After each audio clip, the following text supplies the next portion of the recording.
Golgi body. भाई अपने scientist थे Camillo Golgi, please make underline here अगर जिसके पास टेक्स्ट बुक है, अदरवाइज मैं पीडीएफ जब लेक्चर खत्म हो जाएगा उसके बाद मैं पीडीएफ आपको सेंड कर ही दूंगी। Camillo Golgi first observed densely stained reticular structures near the nucleus. जो ये कैमिलो गोल्गी साहब थे बेटा, उन्होंने सेल के पास एक डेंसली स्टेन। अभी एक क्वेश्चन होगा मैडम व्हाट इज स्टेन, तो बेटा जो भी अभी हमें ये सारे जो सेल्स है वो तो हम नेक्ट आई से देख नहीं पाएंगे बेटा, उसके लिए हमें माइक्रोस्कोप देखना पड़ेगा। तो जो चीजें ट्रांसपेरेंट होती है वो हम माइक्रोस्कोप में नहीं देख पाते। जो चीजें ट्रांसपेरेंट होती है, कलर नहीं होता है जिसका, वो हम माइक्रोस्कोप में नहीं देख पाएंगे। तो उसको हमें क्या करना पड़ेगा बेटा, स्टेन करना पड़ेगा, उसको कलर देना पड़ेगा। तो भाई ये क्या करते हैं, स्टेन के लिए अलग अलग स्टेन प्रेजेंट रहता है बेटा, जो कलर देने का काम करते हैं। लाइक ईओसिन होते हैं जो पिंक कलर देते हैं। बट आप जब लैब में जाओगे बेटा 11 की, तब आपको पता चलेगा। तो यहाँ पे क्या किया बेटा, कैमिलो गोल्गी ने जब ये ऑर्गेनेल को स्टेन किया कलर से, तब पता चला कि densely stained reticular structure nucleus के नजदीक मेरे को मिला।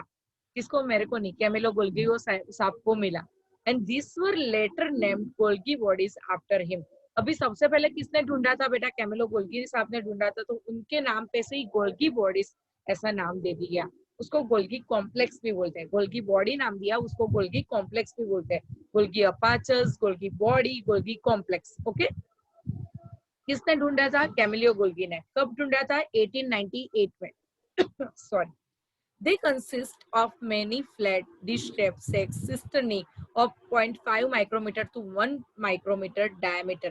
They consist of many flat cisternae. You can see here in diagram. Round cursor आप लोगों को दिख रहा है बेटा सबको?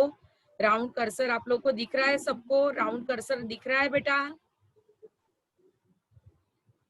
पीडीएफ में राउंड कर्सर दिख रहा है सबको? Yes ma'am. Yes ma'am. Very good बेटा।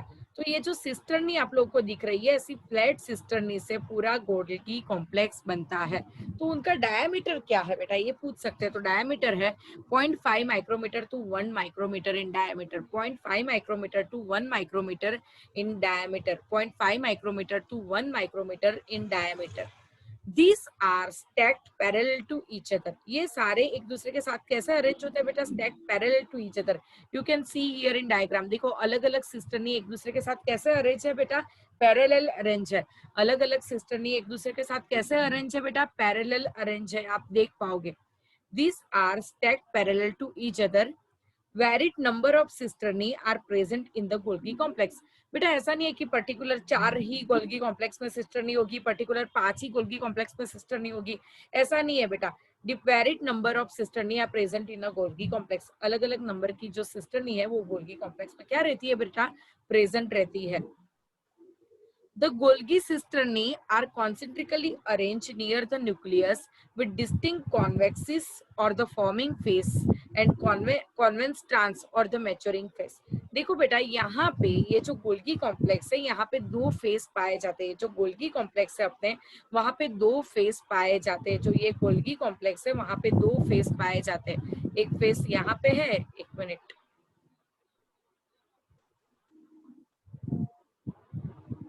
एक फेस ये है और ये एक फेस ये है। ओके, ये वाला जो अपना फेस है बेटा, ये वाला जो पहले वाला जो फेस है उसको सिंस फेस बोलते हैं, और ये वाला जो फेस है उसको ट्रांस फेस बोलते हैं। ये कौन सा है बेटा, सिंस फेस, और ये कौन सा है बेटा, ट्रांस फेस बोलते हैं। ये हो गया अपना सीस फेस और ये हो गया अपना ट्रांस फेस। ये हो गया अपना सीस फेस और ये क्या हो गया अपना ट्रांस फेस। तो जो the Golgi complex concentrically arrange near the nucleus with distinct convex, ये जो होगा वो कॉन्वेक्स होगा, और ये कैसा होगा बेटा, कॉन्केव ट्रांस होगा। कॉन्वेक्स और कॉन्केव में आपको पता है बेटा। अभी ये जो बेटा सीस फेस है उसको फोमिंग फेस भी बोला जाता है। सीस फेस है उसको फोमिंग फेस भी बोला जाता है, और जो ट्रांस फेस है उसको मैच्योरिंग फेस भी बोला जाता है। फिर से समझ लो बेटा, ये जो सीस फेस है, ये जो सीस फेस है, ये जो सीस फेस है उसको फोमिंग फेस बोला जाता है। फोमिंग फेस, जो सारा मटेरियल्स यहाँ पे बनना स्टार्ट होगा तो यहाँ से धीरे धीरे बन जाएगा, और यहाँ पे क्या हो जाएगा बेटा, ये मैच्योर हो जाएंगे। तो ये जो फेस है उसको क्या बोलेंगे, सिस फेस बोलेंगे, और ये जो फेज है उसको क्या बोलेंगे, मैच्योरिंग फेज बोलेंगे। तो ये हो गया अपना सीज फेस और ये हो गया अपना मैच्योरिंग फेस। Got it? समझ में आया बेटा? यस और नो? एक्सप्लेन कर दूं फिर से एक बार? Yes ma'am. ओके चलो हम फिर से एक बार रिवीजन कर लेते हैं।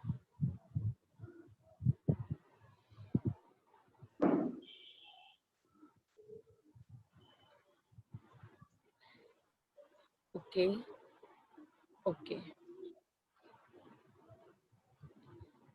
Camilo Golgi first observed densely stain reticular structure. भाई कैमिलो गोल्गी है, उन्होंने सबसे पहले ऑब्जर्व किया densely stain reticular structure near the nucleus. तो यहाँ पे क्वेश्चन ये पूछ सकते हैं बेटा कि ये जो कैमिलो गोल्गी है, गोल्गी अपार्चस है, वो कहाँ पे पाए जाते हैं? तो भाई डेंस स्ट्रक्चर है और कहाँ पे पाया जाता है? तो न्यूक्लियस के नजदीक पाया जाता है। This were later name Golgi bodies. उसको उसके बाद में उसका नाम दे दिया गोल्गी बॉडीज। क्यों उसका नाम गोल्गी बॉडी दे दिया बेटा? क्योंकि वो गोल्गी भाई साहब ने ढूंढा था, अपने साइंटिस्ट ने ढूंढा था। They consist of many flat dish shaped sacs और cisternae of 5.5 micrometre to 1 micrometer in diameter. बेटा ये जो फ्लैट डिस्क सिस्टर्नी हमें मिलती है बेटा, उसका डायमीटर क्या है? तो 0.5 टू 1 माइक्रोमीटर उसका डायमीटर है। These are stacked parallel to each other। वो एक दूसरे के साथ पैरेलली अरेंज होते हैं। ऐसा नहीं है, फिक्स नहीं है कि सिस्टरनी के नंबर फिक्स होंगे। सिस्टरनी के नंबर कैसे होंगे? अलग अलग होंगे, डिफरेंट होंगे।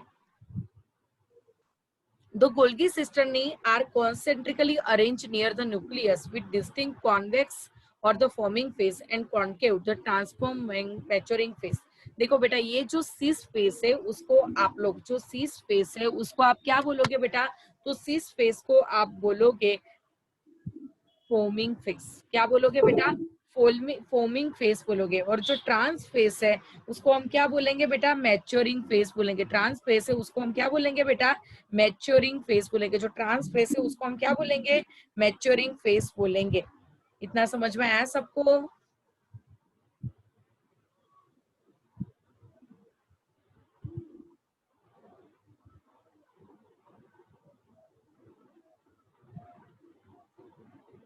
इतना समझ में सबको आ गया? यस और नो? यस। Yes. ओके बेटा, गुड।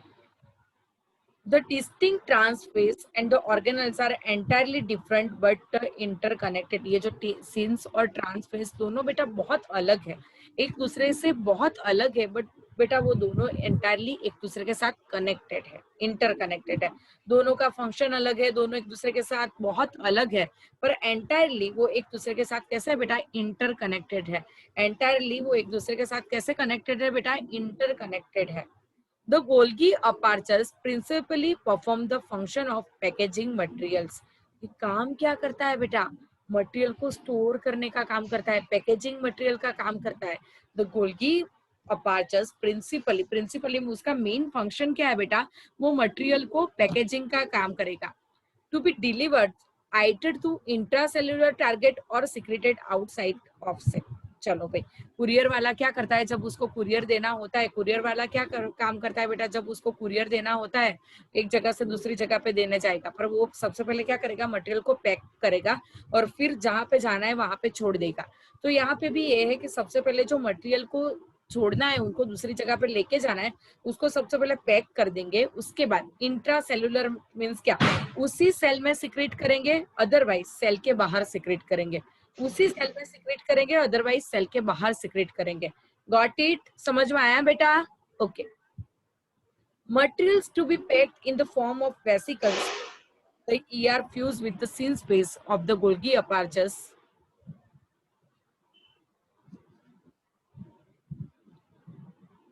ओके, फिर से एक बार देखते बेटा। The Golgi aperture perform the function of packaging materials. Golgi apertures का काम क्या है? मटेरियल को पैकेजिंग करने का।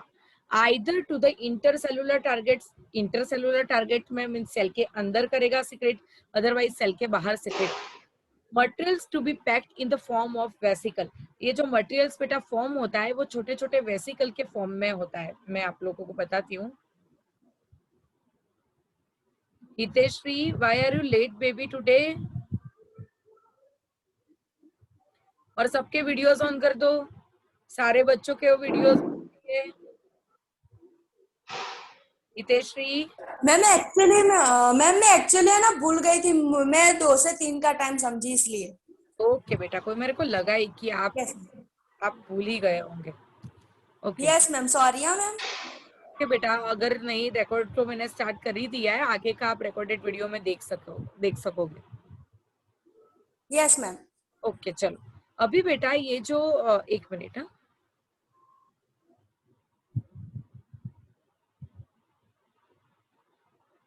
अभी मैं आपको बताती हूँ कि वेसिकल के फॉर्म में मीन्स कैसे होता है। ऐसे छोटे छोटे छोटे बेटा राउंड वेसिकल्स होते हैं, और उनमें वो सारा वो क्या करते हैं बेटा, स्टोर करते हैं पैकेजिंग मटेरियल। किसमें स्टोर करेंगे? ऐसे छोटे छोटे वेसिकल्स होते हैं, उनमें ये सारा क्या करेंगे बेटा, वो स्टोर करेंगे। ऐसे छोटे छोटे क्या होते हैं, वेसिकल्स होते हैं। ऐसे छोटे छोटे वेसिकल्स होते हैं, उनमें वो लोग क्या करेंगे बेटा, स्टोर करेंगे। चलो अभी आगे बढ़ते हैं।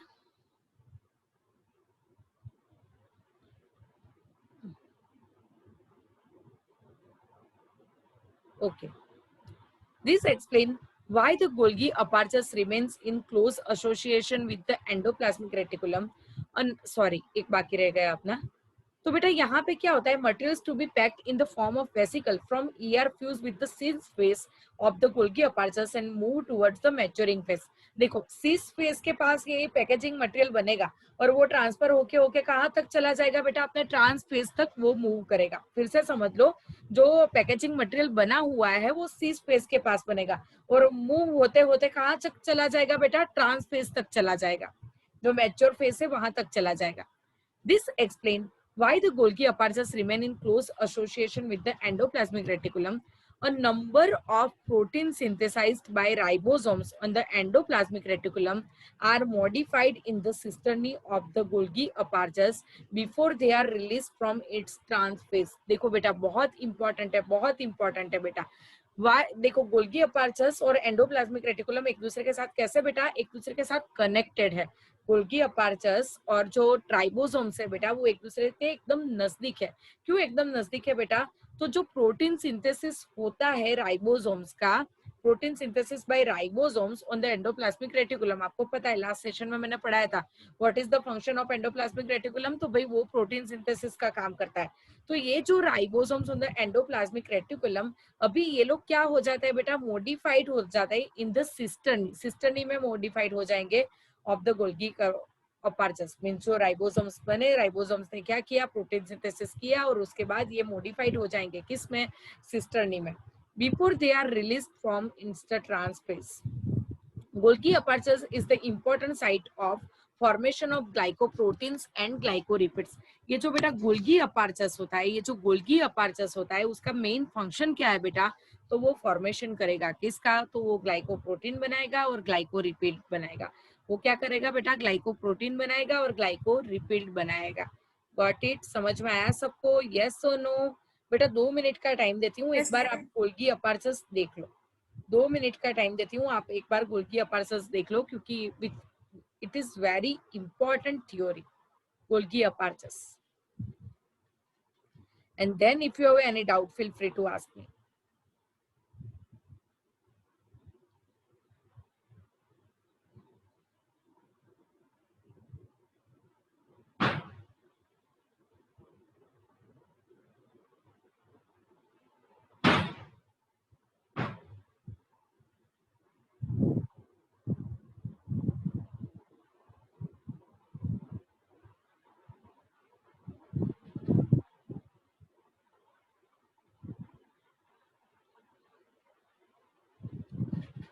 फिर मैं पूछूंगी, हाँ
Okay, students, go complete.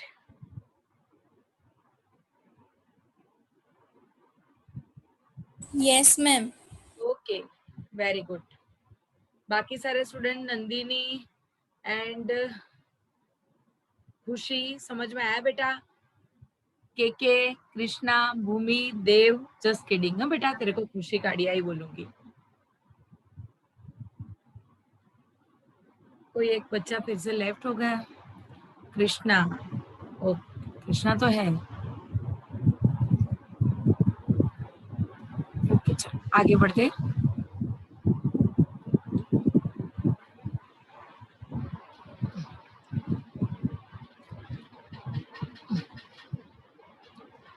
अभी हम पढ़ते हैं बेटा लाइसोसोम्स। अभी हम पढ़ेंगे लाइसोसोम्स। अभी हम पढ़ेंगे लाइसोसोम्स। ओके, तो लाइसोसोम्स क्या काम करता है वो समझते हैं।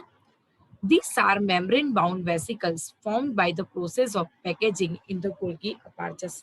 ये क्या होता है बेटा? These are membrane-bound vesicular structure, means round structure होते हैं बेटा।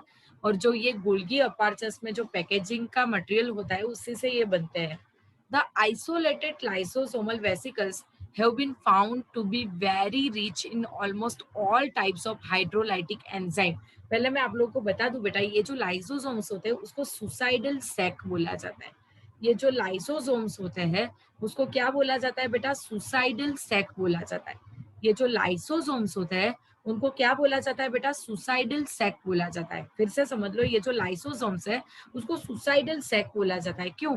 क्योंकि उसके पास इतने सारे एंजाइम है, हाइड्रोलाइटिक एंजाइम, लाइपेज, प्रोटीएट्स, कार्बोहाइड्रेट्स, और बेटा जब उनको जरूरत आती है तो वो खुद अपने सेल को भी मार डालेंगे और उसका भी न्यूट्रिशन वो लोग एब्जॉर्ब कर लेते हैं, इसलिए उसको सुसाइडल सैक बोला जाता है। फिर से समझ लो क्यों ये द आइसोलेटेड लाइसोसोमल वेसिकल्स होते हैं have been found to be very rich in almost all types of hydrolytic enzyme, optimally active at the acidic pH. और ये जो लाइसोसोम्स है बेटा वो कब एक्टिव रहते हैं? तो एसिडिक पीएच में ही वो लोग एक्टिव रहते हैं।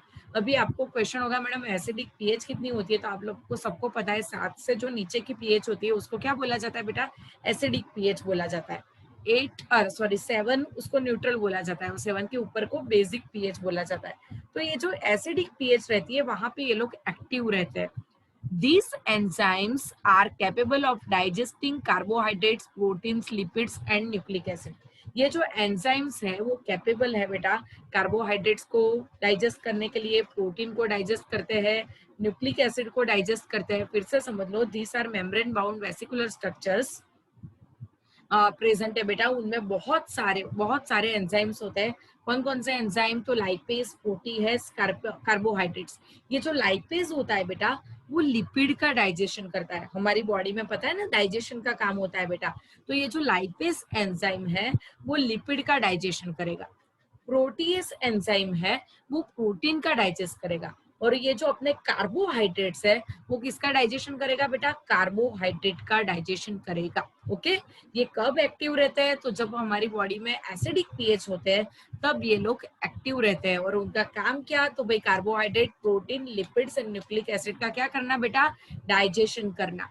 Got it? समझ में आया सबको? यस और नो? Okay, Yes, ma'am. अभी हम पढ़ेंगे vacuoles. The vacuole is the membrane bound space found in the cytoplasm. जब हमने बेटा पहले पढ़ा था, जब एनिमल सेल और प्लांट सेल पढ़ा था, तब मैंने प्लांट सेल में बड़ी वाली वैक्यूल आप लोगों को दिखाई थी। ओके, ये एक उसकी कैरेक्टरिस्टिक है कि जो ये वैक्यूल होते हैं बेटा वो प्लांट सेल में बहुत बड़े बड़े प्रेजेंट होते हैं, एनिमल सेल में होते हैं पर बहुत छोटे, अगर है तो बहुत छोटे प्रेजेंट रहते हैं। पर जो प्लांट सेल होते हैं, प्लांट सेल में वो जो सेल की बहुत बड़ी जो जगह स्पेस होगी वो वैक्यूल ही ऑक्यूपाई कर लेता है। अभी यहाँ पे क्या होता है? The vacuole is the membrane bound space found in the cytoplasm. It contains water, sap, etcetera. Sap means क्या? जाइलम और फ्लोएम। जाइलम और फ्लोएम क्या होता है मैं आप लोगों को बता दूं बेटा। जाइलम होता है जो हमारी जो बॉडी होगी, प्लांट की जो बॉडी होगी, उसमें से वाटर एक जगह से दूसरी जगह पे कौन लेके जाएगा? जाइलम लेके जाएगा। जाइलम क्या करेगा बेटा, प्लांट की जो बॉडी होती है उसको, प्लांट की बॉडी में वाटर की मूवमेंट एक जगह से दूसरी जगह पे करेगा। और बेटा ये जो फ्लोएम होते हैं वो बेटा प्लांट में जो फूड होता है उसको एक जगह से दूसरी जगह पे लेके जाएंगे। जो फ्लोएम होते हैं बेटा, तो प्लांट में जो फूड होता है उसको एक जगह से दूसरी जगह पे लेके जाएंगे। प्लांट में जो फूड होता है उसको एक जगह से दूसरी जगह पे लेके जाएंगे। ओके, तो भाई ये जो जाइलम फ्लोएम का जो मटेरियल होता है अंदर का, वो एक्सक्रीटरी प्रोडक्ट, जो सेल के अंदर एक्सक्रिएशन होता है, जो गंदा कचरा निकलता है, वो other materials not useful for the cell, ये सारे कहाँ पे बनेंगे बेटा, कहाँ पे चले जाएंगे, वैक्यूल्स में स्टोर हो जाएंगे। तो आपको कोई पूछेगा कि वैक्यूल्स में क्या क्या होता है, तो it contains water, SAP, excretory product, जो वेस्ट प्रोडक्ट होते हैं वो, अदर दूसरा ऐसा मटेरियल्स कि जो सेल में यूजफुल नहीं है, वो सारा वहां पे स्टोर हो जाएगा वैक्यूल्स में। The vacuole is bound a single membrane called tonoplast. अभी ये वैक्यूल के सराउंडिंग बेटा एक ही लेयर प्रेजेंट होता है। वैक्यूल के सराउंडिंग सिर्फ एक ही लेयर प्रेजेंट रहता है और वो लेयर को टोनोप्लास्ट बोलते हैं। वैक्यूल के सराउंडिंग एक ही लेयर प्रेजेंट रहता है और उसको क्या बोला जाता है बेटा, टोनोप्लास्ट बोला जाता है। वैक्यूल के सराउंडिंग एक ही लेयर प्रेजेंट रहता है। प्लीज मेक अंडरलाइन हियर अगर आपके पास टेक्स्ट बुक है तो, कि भाई वैक्यूल के सराउंडिंग, ये जो वैक्यूल है उसके सराउंडिंग एक सिंगल मेम्ब्रेन होता है और ये सिंगल मेम्ब्रेन का को हम टोनोप्लास्ट बोलेंगे। ये कभी कभी पूछते हैं एग्जाम में, what is tonoplast. Okay, outer layer of vacuole. In plant cells, the vacuoles can occupy up to 90% of the volume of the cell. Plant cell में बेटा, प्लांट सेल में 90% जगह तो कौन ऑक्यूपाई कर लेगा बेटा, अपना वैक्यूल कर लेगा। प्लांट सेल होता है, बड़ा सा प्लांट सेल है, वहां पे 90% स्पेस तो कौन ऑक्यूपाई कर लेगा बेटा, वैक्यूल्स ही ऑक्यूपाई कर लेते हैं, वो इतने बड़े फॉर्म में होते हैं। In plants, the tonoplast facilitates the transport of a number of ions and other materials, again concentration gradients, into the vacuole. Hence, their concentration is significantly higher in the vacuole than in the cytoplasm. चलो अभी आपको active transport, passive transport मैंने समझाया था। Okay, खुशी गायकवाड़, खुशी and Nandini Athawale. अगर कुछ भी नहीं समझ में आए तो आप प्रीवियस वीडियोस भी देख सकते हो और मेरे को भी पूछना, आई विल एक्सप्लेन एवरीथिंग अगर आपको प्रीवियस वीडियोस देखने के बाद नहीं समझ में आया तो। ओके खुशी and Nandini, yes ma'am. Okay चलो अभी बेटा हम आगे बढ़ते हैं कि ये जो टोनोप्लास्ट होता है, टोनोप्लास्ट होता है, अभी देखो खुशी और नंदिनी आपके लिए रिपीट कर रही हूँ तो आपका दोनों का ध्यान यहाँ पे देना बेटा। हमारी बॉडी में बेटा ये जो सेल के लेयर होते हैं वो थोड़े से ही मॉलिक्यूल्स को अंदर आने देगा, सारे मॉलिक्यूल्स को सेल के अंदर आने नहीं देगा। ओके, जो जरूरी है हमारे लिए उसको ही अंदर पास करेगा, जो जरूरी नहीं है हमारे लिए उसको अंदर पास नहीं करेगा। तो भाई हमें अभी जो ऐसे मॉलिक्यूल्स है जो हमारे लिए जरूरी है, कोई आयंस है जो हमारे लिए जरूरी है और उसको हमें पास करवाना है सेल में, उसको हमें पास करवाना है सेल में। ओके, तो कभी भी बेटा कोई भी मॉलिक्यूल्स होंगे अपनी बॉडी में वो कैसे मूव करेंगे, higher concentration to lower concentration में मूव करेंगे। हमारी बॉडी के कोई भी मॉलिक्यूल्स है वो कैसे मूव करेंगे बेटा, higher concentration to lower concentration. अभी आपको ये क्वेश्चन होगा में कॉन्सेंट्रेशन क्या होता है, तो सपोज बेटा 500 ml आपने वाटर लिया, बीकर ए में 500 ml लिया, बीकर बी में 500 ml वाटर लिया, बीकर ए में 500 ml वाटर लिया, बीकर बी में 500 ml लिया। अभी बीकर ए में मैंने क्या डाला, 600 ग्राम शुगर डाली, बीकर ए में मैंने क्या डाला 600 ग्राम शुगर डाली और बीकर बी में मैंने क्या डाला 1200 ग्राम शुगर डाली। तो ए का कॉन्सेंट्रेशन ज्यादा है कि बी का कॉन्सेंट्रेशन ज्यादा है बेटा, खुशी एंड नंदिनी आंसर देंगे मेरे को।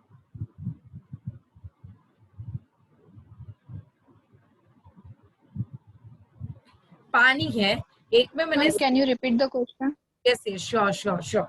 दो बीकर हमारे पास है, A beaker and B beaker, beaker number A beaker number B. Okay, अभी बीकर ए में मैंने सेम अमाउंट में पानी लिया है, 500 ml बीकर ए में लिया, 500 ml बीकर बी में लिया।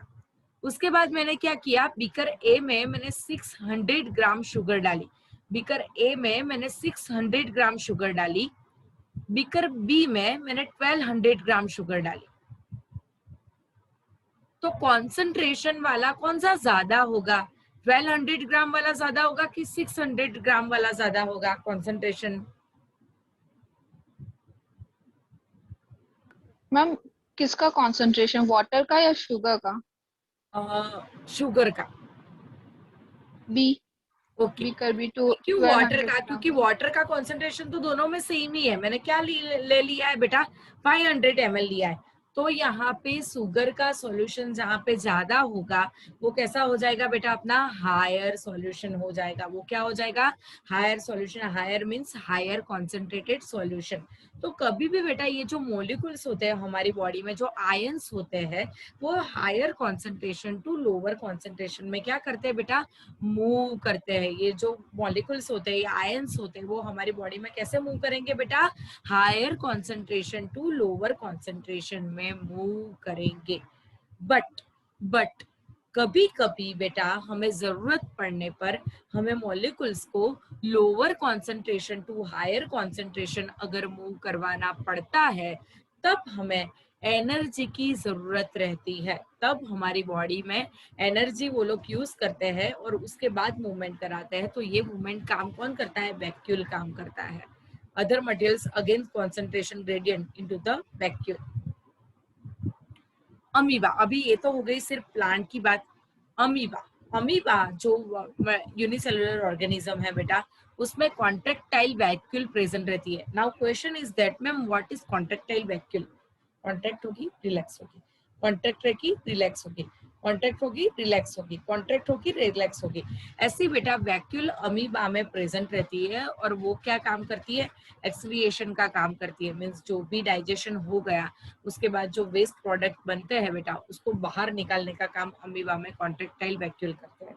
जो प्रोटिस्टा होते हैं लाइक प्लाज्मोडियम वगैरह सारे प्रोटिस्टा में आते हैं। Food vacuoles are formed by engulfing the food particles. देखो बेटा फूड वैक्यूल्स वहां पे प्रेजेंट रहती है और फूड वैक्यूल्स क्या काम करेगी बेटा, खाना उनके मुंह में स्वेलिंग कराने का काम करेगी फूड वैक्यूल्स। तो फूड वैक्यूल्स प्रेजेंट रहती है, वहां पे खाना जाएगा, वो सीधा उनकी बॉडी के अंदर चला जाएगा। तो ये था अपना वैक्यूल्स। वैक्यूल्स में कोई भी डाउट है तो आप लोग मेरे को बेझिझक पूछ सकते हो। If you have any doubt about vacuoles आप मेरे को पूछ सकते हो।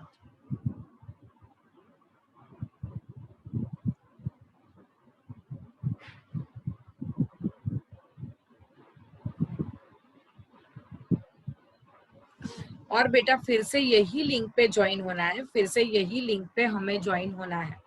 ओके, फिर से आप लोगों को यही लिंक पे ज्वाइन हो। अभी सेशन एंड हो जाएगा तो फिर से आप लोगों को यही लिंक पे ज्वाइन होना है। Got it?